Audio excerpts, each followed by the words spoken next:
دکاندار عزیز، تاجر بزرگوار، جنسی را که به عنوان اصلی می فروشید و آن اصلی نیست، این ظلم است که بر بالای مشتری ها می کنید. از کسی قرض گرفته اید، بعد سر وقت قرض را ادا نمی کنید، این ظلم است. کارگر و مزدورکار پیشتان کار می کند، اما حقش را و اجرتش را سر وقت نمی دهید یا کم می دهید، این ظلم است. در خرید و فروش از کسی پیسه اضافه می گیرید، این ظلم است. رسول خدا می فرماید ان الله طیب، الله پاک است، لا یقبل الا طیبه، جز پاکی چیزی دیگری را قبول نمی کنند. بعد مردی را یاد کردن که در سفر طولانی است، غبارآلود است، بسیار یک سفر طولانی را طی کرده است و وقتی میرسد به یک منزل، بعد دستایش را بلند میکنن. الان شما تصور بکنین، چهرهش غبارآلود، موهایش ژولیده و غبارآلود است، از یک سفر طولانی آمده است. رسول خدا میگوید دستهایش را بلند میکند، میگوید یا رب یا رب یا رب یا رب، میگوید در حالی که و مطعمه حرام و مشربه حرام و ملبسه حرام و غذی بالحرام فانا یستجاب لذلك، در حالی که طعامش حرام است، در حالی که نوشیدنیش حرام است، در حالی که لباسش حرام است، در حالی که از حرام تغذیه می شود، فانا یستجاب له، پس از کجا این دعایش اجابت بشود؟ از کجا بگوید یا رب یا رب؟ این دعا از موهای سرش هم بالا نمی رود، چه برسد که الله سبحانه و تعالی این دعایش را قبول بکند. به همین خاطر است که در گذشته نیکان و صالحین بسیار زیاد احتیاط می کردن، بسیار زیاد نشود که لقمه حرام یا مشتبه یا مشکوک در شکمشان داخل نشود و این را برای خودشان بزرگترین عبادت می دانستند پدر امام بخاری رحمه الله هنگام مرگ فرمودن والله ما اعلم من مال درهم واحد من حرام ولا من شبهه، قسم به الله که من در میان مال خود هیچ چیزی را از حرام، یک درهم و دیناری را نمی بینم و حتی از مال مشتبه. امام احمد رحمه الله وقتی این را شنیدن فرمود استصغر الی نفسی، میگوید وقتی که من سخنان اسماعیل بخاری را شنیدم من خود را بسیار کوچک دیدم.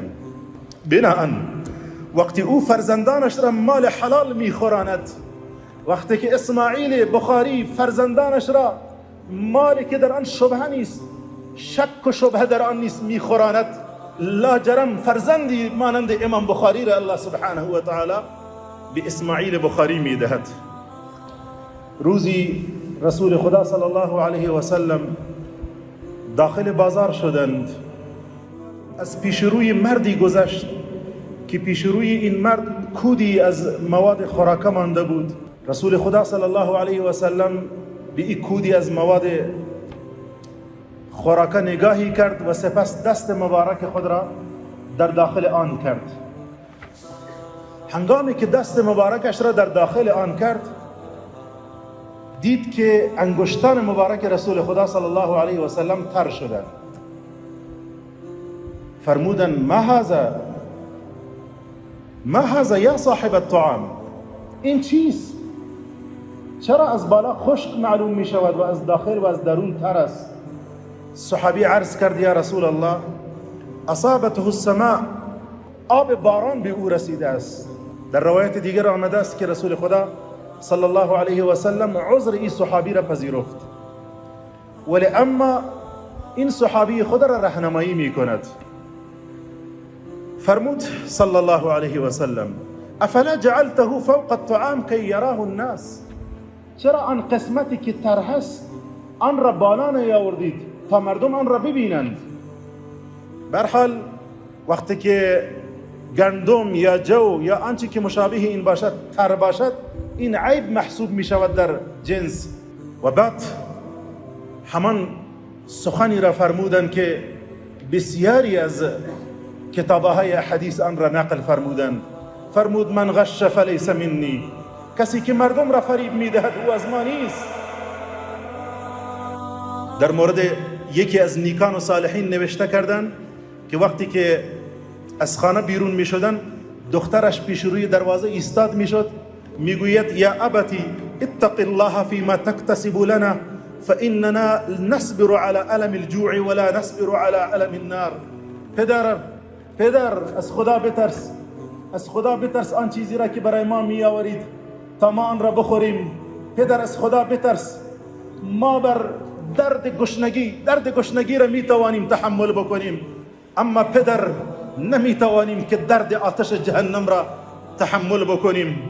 اما الان می بینیم که چه قسم مردم در خوردن شبهات بی پروا هستند. پدر متوجه نیست، مادر متوجه نیست، فرزندش از راه حلال یا از حرام هر چی که می آورد در خانه، پدر بزرگوار هیچ بازخواست هم نمی کند، پرسان هم نمی کند که فرزندم این را از کجا آورده اید. پدر بزرگوار، موسفید بزرگوار، حاجی صاحب، صوفی صاحب، از فرزندانتان مراقبت بکنین که بازارها خراب است. از فرزندانتان مراقبت بکنین که وضعیت بازارها خوب نیست. در بازارها وقتی که می روید فقط تلاششان این است که از جیب شما چیزی را بکشن که از راه حلال باشد یا از راه حرام. برای بسیاری اهمیت ندارد این که جیب شما را چه قسم خالی بکنن، برای او مهم نیست.